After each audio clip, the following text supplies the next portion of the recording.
Oh yeah, one more thing. I got my $30 flab slattening.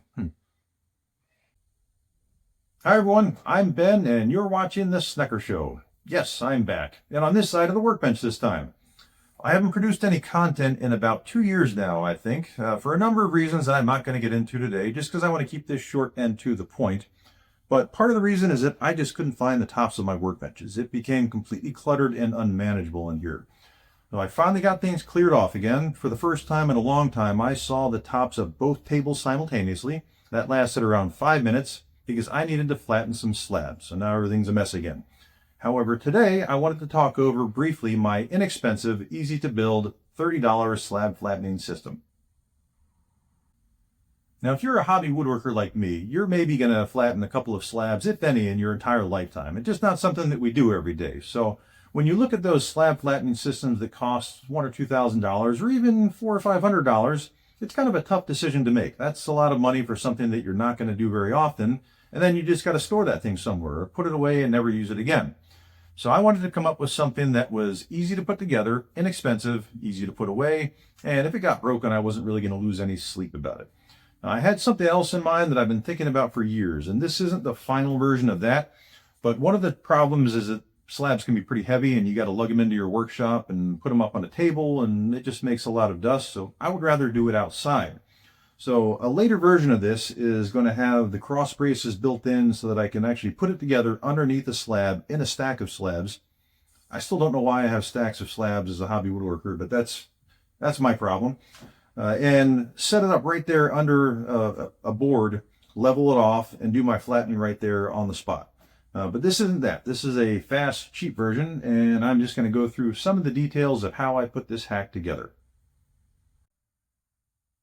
I'm not going to get into a whole lot of detail on the build because there's really just not a whole lot to it. And your workbench might be different than mine anyway. I just wanted to throw out the idea of using some levels to make this a lot simpler at very low cost.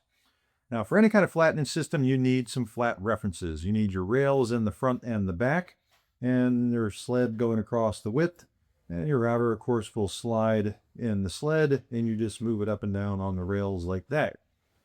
Well, what I wanted to do initially, being that I already had this sled, I showed this off in a previous video using my table saw top as the reference. I just had these blocks right here that clamp onto the bottom of the sled and ride right along my table saw top because I know that's flat. So what I tried to do initially is something similar, just using my workbench top, because I built this workbench maybe 20 years ago, maybe 30, I don't even remember. And it was pretty flat. I think I jointed the top of the boards, pretty good for being built out of 2x4s and MDF.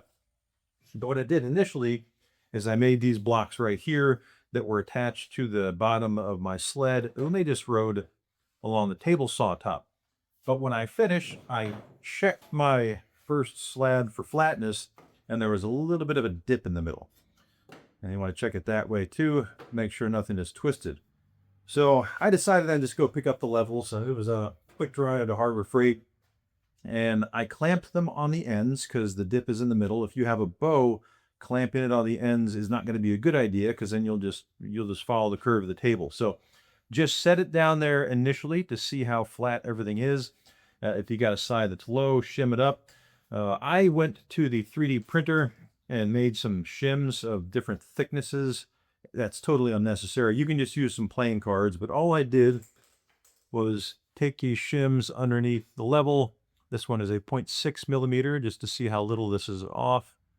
Slide it over until it kind of stops, and then I taped it onto my table right here, and that's providing adequate support for my level.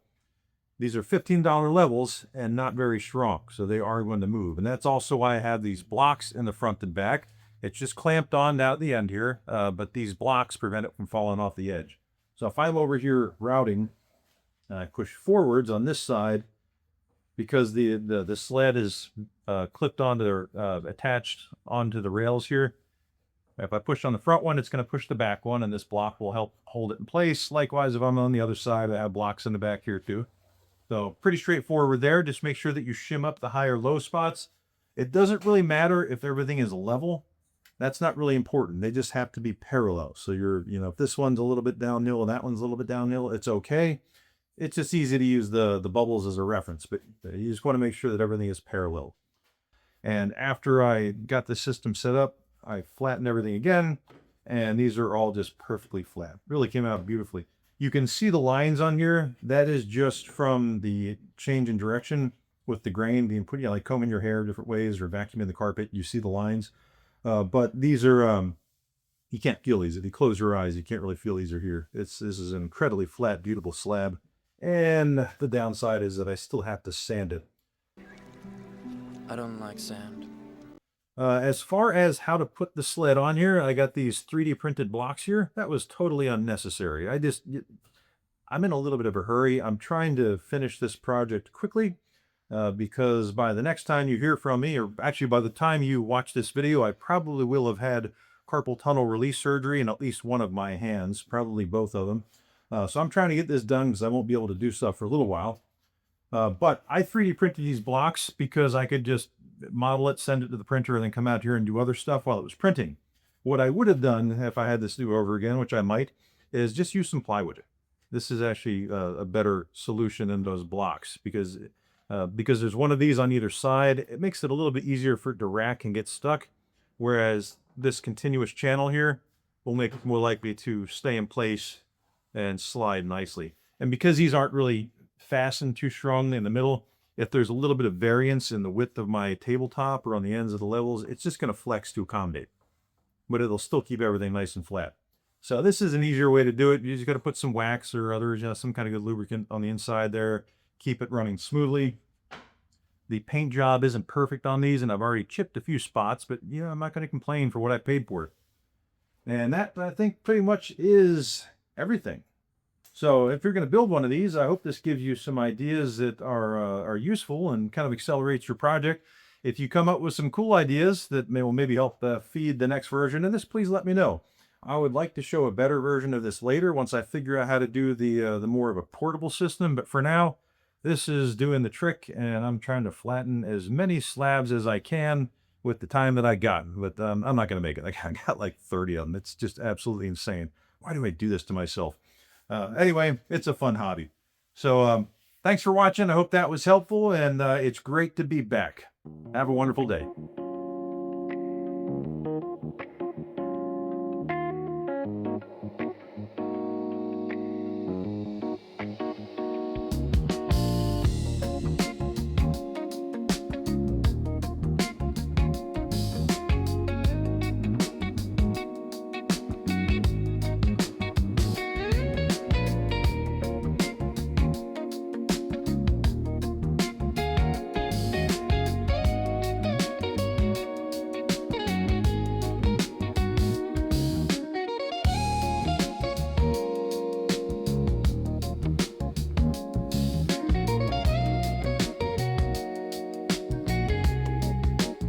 Oh yeah, one more thing. I got my $30 slab flattening system here, and I'm pretty happy about that because, I can be a little frugal sometimes, and it's always nice to do it yourself and save some money. But then it occurred to me that I really have a lot of sanding to do to get these smooth. Even though I got the surface really nice, there's just a lot of sanding involved in this, and I hate sanding so much. It is the absolute worst part of any woodworking project. So I bit the bullet and went out and splurged on one of these guys. So top off my $30 slab flattened system with an $800 6-inch Festool Rotex sander. It's my first Festool tool. And oh man, help me out with the math here. Did that make sense? Am I losing my mind? Why did I build a $30 system and then buy an $800 sander? What's wrong with me? Somebody should write a book.